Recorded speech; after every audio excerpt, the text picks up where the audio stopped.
तो पहुंच गए आप।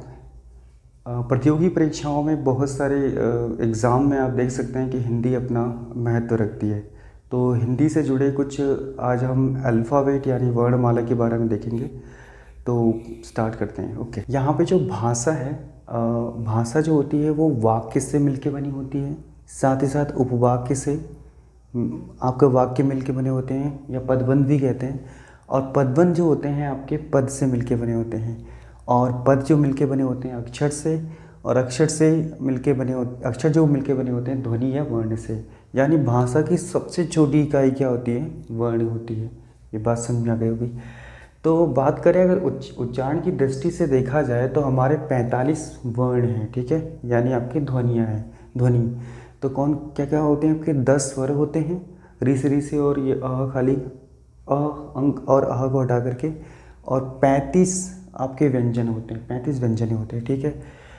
यहाँ पे लेखन, अगर लेखन की दृष्टि से देखा जाए तो 52 वर्ण होते हैं, ठीक है। तो 13 आपके स्वर होंगे, अब वो उसको इंक्लूड कर लेंगे, आपको ऋषि ऋषि वगैरह, ठीक है, शामिल कर लेंगे इनको। 35 आपके व्यंजन होंगे, और यहाँ प्लस है, ठीक है, प्लस आपके 4 संयुक्त व्यंजन होते हैं। बात समझ गई। अब बात आती है संयुक्त व्यंजन होते क्या हैं। देखिए, संयुक्त व्यंजन हमारे छह क्षत्रिय, त्रिशूल, यज्ञानी और आपका श्रमिक होता है, श्रव, ठीक है। अब ये बना किससे होता है? तो आपका ये जो बना होता है क और श से बना होता है, ठीक है। और त्रिशूल त और र से बना होता है। यज्ञानी ज प्लस आपका यो से बना होता है, ठीक है। श्रमिक में आपका श और प्लस आपका रो बना होता है, ये वाला शख्स ससंजम वाला, ठीक है। तो इस प्रकार से आपका ये कंप्लीट हो जाता है। तो आगे चलते हैं।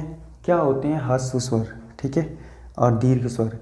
जब क्या होता है कि हमें क्या होता है उसके बोलने में, यानी कहने का मतलब अगर एक मात्रा की बात की जाए, एक मात्रा वाले होते हैं इसमें कम समय लगता है। तो जैसे कि अ, ई, उ, ठीक है, छोटा अ, छोटा अ, छोटी ई और छोटा उ। अब बात करते हैं दीर्घ स्वर। अब जिससे हम ज़्यादा समय लगता है, यानी जिसमें दो मात्राएं होती हैं, ठीक है। जैसे कि इसका बड़ा अ और इसका बड़ी ई हो जाएगी, यहाँ पे बड़ा ऊ हो जाएगा, ये ए और ऐ दोनों ले लेंगे, ओ औ ये दोनों ले लेंगे, ठीक है। तो इस तरीके से क्या होता है आपके दीर्घ स्वर्ग हो जाते हैं। समझ में आ गई होगी बात। आगे चलते हैं ओष्ठ। यहाँ पे ओष्ठ क्या होते हैं? जो होठों के द्वारा बोले जाते हैं। यहाँ पे मैं आपको एक तरीका सिखाऊंगा, ट्रिक सिखाऊंगा याद करने के लिए। संभवतः हम भूल जाते हैं एग्ज़ाम टाइम में, और कोई भी चीज़ आपको याद कराई जा रही है तो वो अपने पे मत ले, इसको एक काल्पनिक तरीके से मैं सिखा रहा हूँ। जैसे कि ओष्ठ की बात करते हैं, अगर बात की जाए, जो महिलाएं होती हैं जो वो लाली लगाती हैं, तो वो देख करके लोग क्या होते हैं? पागल हो जाते हैं, यानी उनका पागल जैसा वर्ग लग जाता है, पागल वर्ग हो जाते हैं, और ऊ करके चिल्लाते हैं, ऊ और ऊ, बड़ा ऊ, ठीक है। तो इस तरीके से ओष्ठ हो जाएगा। नेक्स्ट होता है नासिका। अब जैसे आपने देखा होगा, जो जासूसी कुत्ते होते हैं उनके उनके नाकें जो होती है, नाक बहुत नम होती है। कोई भी कुत्ते होते हैं उनके नाक नम होती है। और साथ ही साथ क्या होता है उसमें, जैसे कि अंक, अण और ड हो जाएगा, ड था य होगा, ये थोड़ा सा याद कर लीजिएगा इसको। तो अब आते हैं दंत्य। दंत्य यानी दंत, ये भी हो सकता है दांतों के द्वारा, जो दांतों के द्वारा आती है ध्वनि जब बाहर आती है। तो देखा होगा तुमने कि जो बहुत बड़े बड़े सपेरे होते हैं ना, सपेरे, वो अपने तन की परवाह नहीं करते हैं, सांप से डरते नहीं है वो।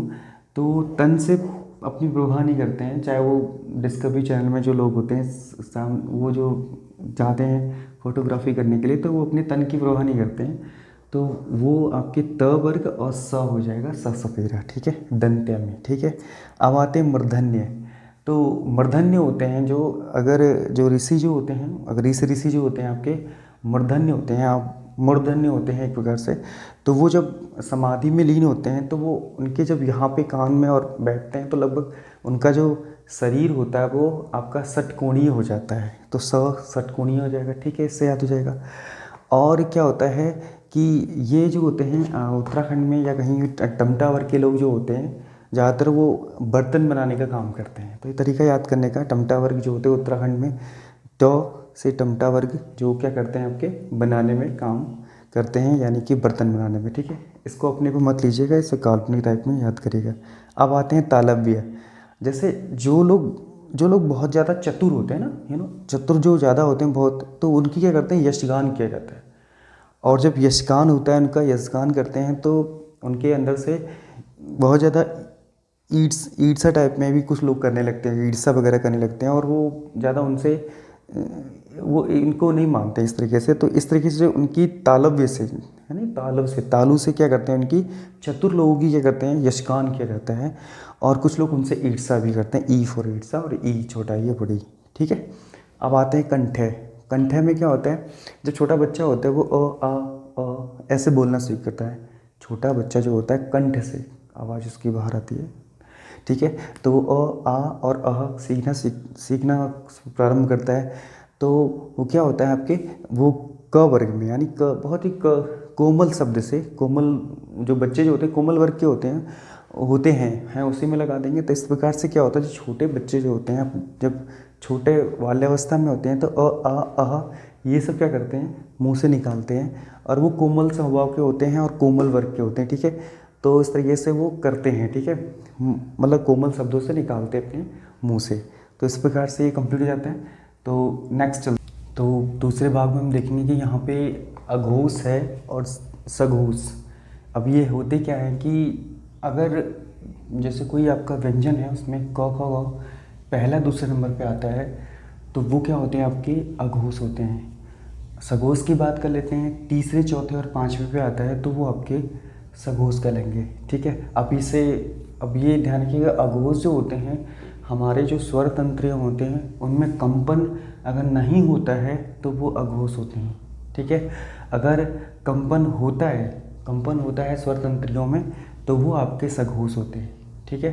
तो इसको याद करने के लिए एक तरीका याद रखना, अघोष में अ जो होता है पहले नंबर से स्टार्ट होता है, और अघोष जो होता है पहले नंबर से, अ जो होता है स्वर जो होता है पहले से स्टार्ट होता है, इसलिए एक नंबर पे लेंगे, ठीक है। एक और दो हो जाएगा, ठीक है, दो ही खाली। अब सघोष में बात कर लेंगे तो 3 4 5 लगातार आ जाएंगे, ये आपके सघोष हो जाएंगे, ठीक है। तो ये हो गया, आपको समझ में आ गया होगा अघोष और सघोष, यहाँ मैंने बना रखा है, इसको इस तरीके से याद कर लेंगे। अब आगे आते हैं अल्प प्राण और महाप्राण। पहले समझ लेते हैं अल्प प्राण क्या होता है। जब प्राण वायु जो होती है, मतलब जो अंदर से जो हवा निकलती है, जो बोलते हैं हम, तो उसमें कम हवा निकलती है, तब उसे हम कहते हैं अल्प प्राण, ठीक है। महाप्राण क्या होता है, जब अधिक हवा निकलती है, जब प्राण वायु जो होती है यानी हवा जो होती है वो अधिक मात्रा में निकलती है, तो वो महाप्राण होता है, ठीक है। तो इसको याद करने के मैंने एक तरीका बना रखा, अल्प प्राण, जैसे विषम संख्या। अब विषम संख्या क्या होती है, 1 से स्टार्ट होती है, 1 3 होता है, फिर 5 होता है, ठीक है। उसी प्रकार से महाप्राण को मैंने सम कहा है, महाप्राण है ना, महा यानी सम होगा, तो यहाँ पे 2 होगा और 4। अब इसमें मैंने क्रम लिख रखा है, अब इसको समझ सकते हैं। तो ये दोनों समाप्त हो जाते हैं। नेक्स्ट कुछ चीज़ें आती हैं, जैसे स, श और श, ये तीनों जो स होते हैं इनमें बड़ा अंतर होता है।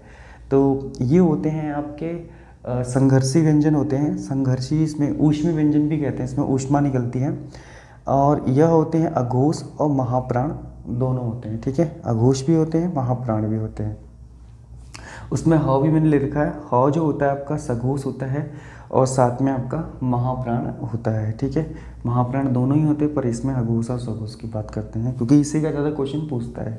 नेक्स्ट आता है ड होता है, और ढ, ये दोनों जो ढ जो होते हैं खाली होते हैं, जिसे कहते हैं। अच्छा, ये दोनों जो होते हैं आपके हिंदी वर्णमाला से, वर्ण से उत्पन्न हुए हैं, शब्दों से उत्पन्न हुए हैं, और यह संस्कृत में कभी भी प्रयोग नहीं किए जाते हैं, ये बिल्कुल ध्यान रखिएगा। संस्कृत में कभी भी दोनों प्रयोग नहीं किए जाते हैं। तो ये द्विगुणित होते हैं, द्विगुणित मतलब 2 गुणों वाले, ठीक है। और सघोष होते हैं, मूर्धन्य होते हैं, ठीक है। मूर्धन्य मैंने पहले बताया था आपको, मूर्धन्य क्या होता है, तो मूर्धन्य होते हैं, ठीक है। इतना समझ में आ गया होगा। अब आते हैं अकारांत। अकारांत क्या होता है, जिन शब्दों के अंत में अ आता हो तो उसे हम अकारांत कहते हैं। अब अ शब्द में आता है, जैसे राम हो गया, राम में जो होता है आपके, देखा जाए तो इसमें आपके 2 ही शब्द हैं, परंतु उसमें वर्ण की बात की जाए तो उसमें 4 हैं, ठीक है। अगर अगला देखते हैं अयोगवाह। ना तो स्वर हो और ना ही व्यंजन, जैसे कि अंग, अह, ना तो स्वर है ना ही व्यंजन है। ठीक है, तो बात समझ में आ गई होगी। अगला है अंतस्थ व्यंजन। ठीक है, अंतस्थ व्यंजन क्या होते हैं? स्वरों व्यंजनों के बीच स्थित होता है। ये जो स्वरों और व्यंजनों के बीच में क्या होते हैं? स्थित होते हैं। जैसे य र ल व, य र ल व, जब इसे हम बोलते हैं तो ऐसा लगता है कि स्वर हो और व्यंजन तो है ही, व्यंजन भी लगता है। तो इस तरह के य र ल व, य र ल व। ठीक है, तो इस तरह की मैं वीडियोस और बनाऊंगा इसमें हिंदी में। तो देखने के लिए थैंक्स।